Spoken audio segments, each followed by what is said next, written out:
안녕하세요. 멜 묵상. 오늘은 갈라디아서 5장 1절부터 6절 말씀 보도록 하겠습니다. 네, 설 연휴 잘 보내셨나요? 설 때는 제가 매일 묵상 안 하고 좀 쉬었습니다. 갈라디아서 내용 그래서 좀 약간 까먹으셨을 수 있을 것 같은데 그래도 내용 좀 정리해 가면서 갈라디아서 5장 볼게요. 이전에 갈라디아서 내용은 간단하게 얘기하자면 이런 겁니다. 그러니까 복음은 이렇게 말합니다. 우리가 믿음으로 하나님께 받아들여지고 따라서 하나님의 뜻대로 살아야 된다. 하나님 뜻대로 안 살려고 하면 안 돼요. 율법은 순종해야 합니다. 그렇죠? 율법 필요 없는 거 아니에요. 근데 문제는 이거죠. 내가 예수 그리스도를 믿는 믿음에다가 율법 순종까지 해야 하나님이 나를 사랑하신다. 예. 그거는 아니라는 거죠. 예. 그러니까 이게 이제 거짓 교사들이 가르쳤던 그 내용이었습니다. 그렇기 때문에 우리는 이 문제에 있어서 그러니까 복음을 굳게 붙잡을 수 있어야 한다. 이걸 순서를 거꾸로 하면 안 된다. 요게 이제 주요한 메시지였거든요. 그러면 이제 무슨 문제가 발생하냐면, 오이씨, 그러면 내가 하나님의 은혜로 말미암아 조건 없이 하나님께 사랑받을 수 있다면 난 멋대로 살아도 되겠네? 이런 생각을 할 수 있잖아요. 그렇죠? 그러니까 그런 생각을 하지 않을 수 있도록 이제 5장부터는 이제 어떻게 우리가 변화되는지, 어떻게 하나님의 말씀을 따라서 순종하면서 살아갈 수 있는지에 대해서 좀 볼 수 있을 것 같아요. 1절부터 내용 볼게요. 그리스도께서 우리를 자유롭게 하려고 자유를 주셨으니 그러므로 굳건하게 서서 다시는 종의 멍에를 맺지 말라. 보세요. 율법을 지켜야 하나님께 받아들여진다. 예, 우리의 노력과 의로 하나님께 받아들여진다라고 하면은 결국은 노예가 되는 거잖아요. 율법의 노예가 되는 겁니다. 기쁨으로 율법을 지키는 게 아니고요. 예. 사실 이것은 그러니까 신앙생활을 관계로 이해하고 하잖아요. 그럼 그렇게 어렵지 않게 알 수 있는 거예요. 관계잖아요. 예. 여러분들의 자녀가 있는데 공부를 잘해야 아버지에게 사랑받고 어머니한테 사랑받을 수 있어. 공부를 못하면 아버지한테 버림받을 거야. 이렇게 해가지고 공부하기를 원하나요? 아니잖아요. 그렇죠? 공부하는 게 얘한테 좋고 그리고 또 아버지를 사랑하기 때문에 내가 열심히 공부해야지 이러기를 바라는 거잖아요. 그렇죠? 그렇지 않으면 종이죠. 예. "너 씨 공부 안 하면 너 쫓아내 버릴 거야." 이거는 사실 부녀 관계가 아니죠. 예. 예. 오히려 주종 관계잖아요. 그래서 "그런 종의 멍에를 매지 마라. 거짓 교사들은 너희들을 종 노릇하게 하려고 하는 거다." 그렇게 얘기하는 거예요. 그러면서 "보라 나 바울은 너에게 말하노니 너희가 만일 할례를 받으면 그리스도께서 너에게 아무 유익이 없으리라." 그렇죠. 할례를 받는다는 거는 뭐예요?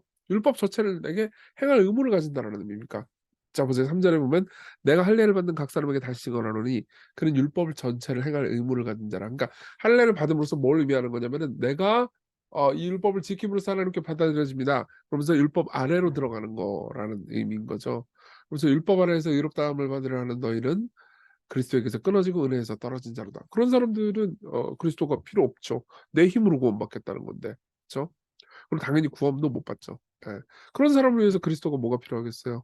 그리스도께서 십자가에 못 박혀 죽은 게 무슨 의미겠어요? 그냥 개죽음이지. 내가 스스로 구원받을 수 있는데 왜 그분이 죽습니까? 그렇죠? 그래서 우리가 성경으로 믿음을 따라 의의 소망을 기다리노니 이렇게 얘기해요. 여기서 소망이라고 번역된 이 단어는 엘피스, 엘피다 이런 단어인데요. 이거는 "그랬으면 좋겠어."가 아니에요. 확신입니다. 어떤 확신이냐? 우리가 보통 이거 소망 혹은 희망 그러면 hope라고 하면은 약간 불확실한 미래를 바란다라는 의미잖아요. 그죠? "그랬으면 좋겠어. 그러기를 바라." 예. "I hope so." 이런 의미가 아니에요, 엘피다라는 단어는. 엘피다라는 단어는 확신입니다. 의의 소망은 내가 의롭게 될 것. 그러니까 실제로 의롭다고 여김받은 것뿐만 아니라 완전히 의롭게 되는 것을 기다린다는 거죠. 예. 그러면서 그리스도 예수 안에서는 할례나 무할례나 소요력이 없으되 사랑으로서 역사하는 믿음뿐이라 이렇게 얘기합니다. 우리가 진짜 믿음을 가지게 되잖아요. 그러면 우리는 그 믿음을 통해서 받는 하나님의 사랑 때문에 하나님을 사랑하게 됩니다. 예. 그럼 그분을 사랑하게 되면 어떻게 돼요? 역사해요. 일합니다. 예. 그 사랑은 우리 안에서 일해요. 그래서 우리로 하여금 하나님의 뜻대로 행하게 됩니다. 그러니까 율법을 지켜야 구원받는다. 그러면은 어떻게 돼요? 공부를 해야 아버지께 사랑받는다. 그러면 공부 자체를 좋아하진 않게 돼요. 그리고 아버지를 미워하게 되죠. 예, 사실은요, 결국은. 근데 아버지의 사랑을 받아 가지고 내가 공부가 왜 필요한지를 이해하게 됐고 공부를 하게 되고 공부가 재밌고 그럼 공부를 사랑하고 아버지도 사랑하게 되는 거죠. 예. 하나님의 계획은 이런 겁니다. 예. 자, 그런 것들을 염두에 두면서 우리 몇 가지 적용을 해 봅시다. 먼저 그리스도가 어떻게 우리에게 유익이 되는가 이런 걸 한번 생각해 볼게요. 아까 잠깐 말씀드렸지만 율법을 지킴으로써 자신이 구원을 받고 하나님께 인정받는다고 느끼면서 삶을 살면요. 즉 율법 아래에 있는 삶인 거죠. 그러면 예수님이 필요가 없죠. 에, 그런 그리스도를 통해서 구원받을 필요가 없습니다. 자신이 스스로의 구원자니까요. 또 반대로 율법을 멀리하면서 아이 뭐 나 구원받았으니까는 하나님 뜻대로 살 필요 없어. 십계명 지킬 필요 없어. 이런 사람에게도 그리스도는 유익이 되지 않죠. 그리스도께서 우리를 구원하신 이유는 그리스도 같은 삶을 살도록 구원하신 거거든요. 예. 그러니까 더 이상 사실 그 사람은 어떤 의미에서 진짜로 그리스도를 믿는 사람이라고 볼 수도 없다는 거죠. 오히려 그리스도는 이런 사람에게 유익이 됩니다. 아, 하나님 내게 은혜로 구원을 주셨군요. 이제 하나님의 뜻대로 살려고 합니다. 하는 사람에게 하나님께서는 하나님의 아들은 그들에게 위안이 돼요. 왜냐면 내가 때때로 실패하고 죄를 져도 나를 용서해 주실 거니까. 그렇지만 또 소망이 됩니다. 왜요? 내가 그분처럼 변해갈 수 있을 것을 희망하고 확신할 수 있으니까요. 이 지점에서 우리가 의의 소망을 기다리는 삶을 생각해 볼 필요가 있어요. 저는 이 본문을 볼 때마다 생각나는 그 C.S. 루이스의 말이 있거든요. 좀 길지만 다 인용해 드릴 필요가 있을 것 같아요. 내용 볼게요. 불쾌감을 주는 사람들, 옹졸하고 저급하고 비겁하고 쌀쌀맞고 성경이 비틀어진 외톨박이 된다.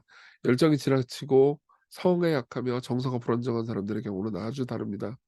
조금이라도 좋은 사람이 되어보려고 한다면 남들보다 2배는 빨리 도움의 필요성을 느끼기 마련입니다. 무슨 말이냐면 이거예요. 보세요. 원래 가정 형편도 좋고 성격 자체가 유전자적으로 좋고 그런 사람들이 있어요. 예. 삶을 살다 보면 저 좋은 집안에서 교육 잘 받고 원래 성격도 좋고 아버지도 엄마도 성격 좋고 저 사람도 성격 좋게 행동하는 게 그 자연스러운 사람들이 있습니다. 예. 근데 그런 사람들 말고 어 좀 유전적으로도 불안해하고 늘 고통스러워하고 그리고 체력도 너무 약해서 늘 예민하고 그런 데다가 부모님 뭐 이혼하고 뭐 하여튼 가정 형편도 너무 안 좋고 교육도 거의 못 받았어요. 그러면은 어떻게 돼요? 하나님 뜻대로 살려고 하다 보면은 도움이 더 많이 필요해요. 그쵸? 예. 그들에게는 그리스도밖에 없습니다. 예. 그들에게는 그리스도밖에 없어요. 이게 저한테는 정말 네 그리스도밖에 없죠.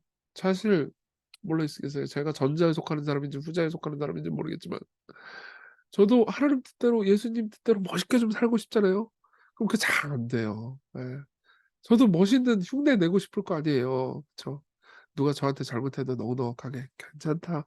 그러면서 용서해 주고 근데 속으로는 '아우 저 새끼 죽여버렸으면 좋겠다.' 이런 생각을 저는 안 하죠. 안 하긴 뭘 안 해.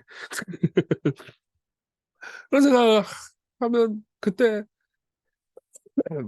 항상 '야 나 목사라는 작자가 이 뭐 하는 짓인가 진짜. 아니 내가 어떻게 이렇게 복음을 전한다고 하면서 복음을 모르나.' 이런 생각이 들 때 저한테는 그리스도밖에 없어요. 예. 십자가로 를 지고 그리스도를 따르든가 아니면 절망에 빠져 사는 수밖에 없어요. 그들은 길 잃은 양입니다. 그분은 예수님은요 특별히 이런 양을 찾으려고 이 땅에 오셨어요. 이들은 가난한 사람들입니다. 그리스도께서는 그들을 축복하셨습니다. 그러나 여러분들이 가난한 피조물이라면 저속한 질투와 몰상식한 다툼투성이었던 집에서 비참하게 자라 거기에 물든 사람이라면 자기 뜻과 상관없이 혐오스러운 성도착증에 사로잡혀 있는 사람이라면 밤낮 없이 열등감에 시달린 나머지 제일 친한 친구에게조차 딱딱거리는 사람이라면 절망하지 마십시오. 그리스도께서는 이 모든 것을 알고 계십니다. 여러분은 그분이 축복하신 가난한 사람 중에 한 명입니다. 그런 여러분이 형편없는 기계를 돌리려고 애쓰고 있다는 것을 알고 계십니다. 그러니까 자기 자신이요. 그 기계예요. 그러니 계속 노력하십시오. 여러분들이 할 수 있는 일을 하십시오. 그분은 언젠가 다음 세상일 수도 있고 그보다 훨씬 더 빠를 수도 있습니다.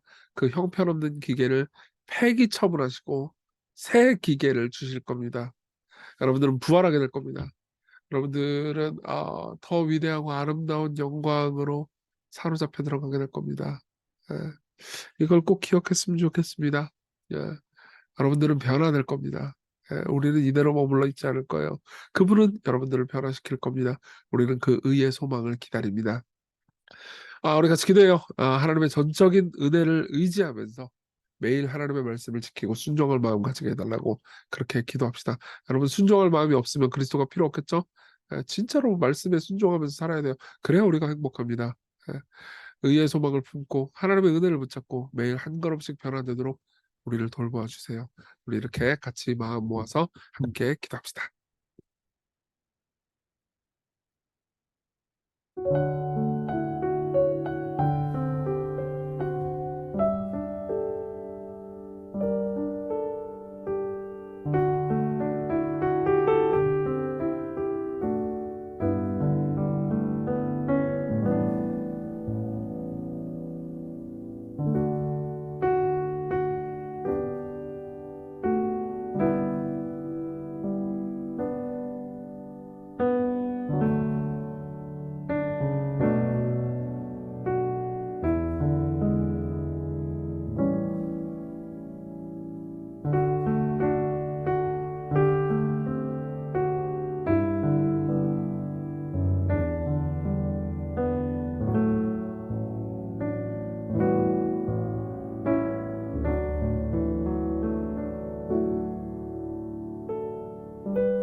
기도하겠습니다. 은혜로우신 주님, 우리의 지금 현재의 모습은 때때로 추하고 때때로 악합니다. 그러나 하나님께서 우리를 붙들어 주셔서 우리에게 의의 소망을 주셨습니다. 우리가 변화될 겁니다. 거룩해질 것입니다. 그 소망을 품고 오늘 하루 힘차게 살아가게 해주세요. 예수님 이름으로 기도했습니다. 아멘. 네, 연휴 끝나고 기분이 좀 거시기 하시죠? 예, 그러나 하나님께서 함께하게 계신다는 것 기억하면서 은혜로운 하루 되세요.